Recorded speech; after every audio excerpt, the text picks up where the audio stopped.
There's one in every office, the person who has found a way to conquer and master the ever-blurring line between work and home boundaries, keeping an authentic and consistent presence both in the office and on the internet. So in a world where we can now reach so many more people, how do you find your signature voice and project a professional personality of warmth?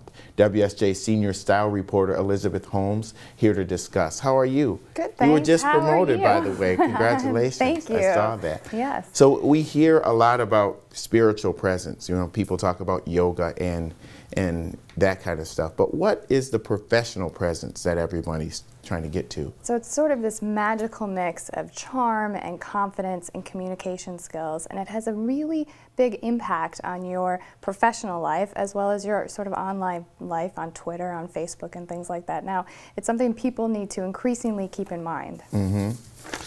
Communication is really important. Communication is super important, so you want to make sure that you can convey all your intellectual heft and your skills in a really clear and concise manner. Women especially need to work on having lower voices so that they can be clearly heard. And then that sort of marries with the most important thing, which is known as gravitas. So it's that's your confidence, that's your ability to sort of command a room, that's what will make people want to follow you.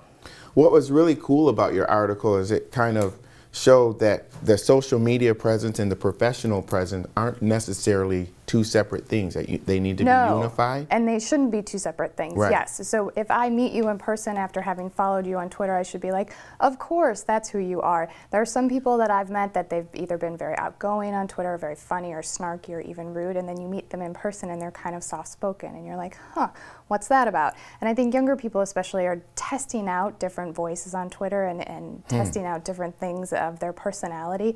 And the experts that I talk to, the people that do this really well, say those two things should marry. You shouldn't be confusing. You shouldn't be one person on Twitter and another person in real life. And as you get older and more senior in your profession, that matters even more. It's probably easier for the young people to adapt that, right? Because yes, because they're used to this and they can sort of play around. And so for the older generation, it's kind of hard to find their voice on Twitter. And so they should sort of think of, you know, their strengths professionally and how they would operate in a meeting, say, and then be like that on Twitter or Facebook. What would you say is most important overall?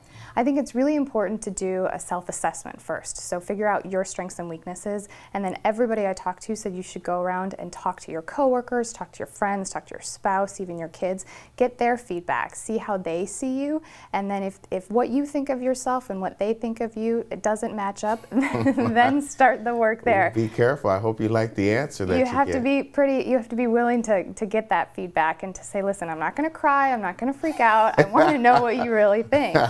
And then you can build an ally too, because they're investing in your personal success too. All right. Thank you very much, Elizabeth. Thank you. Very cool article. Good Thank to see you.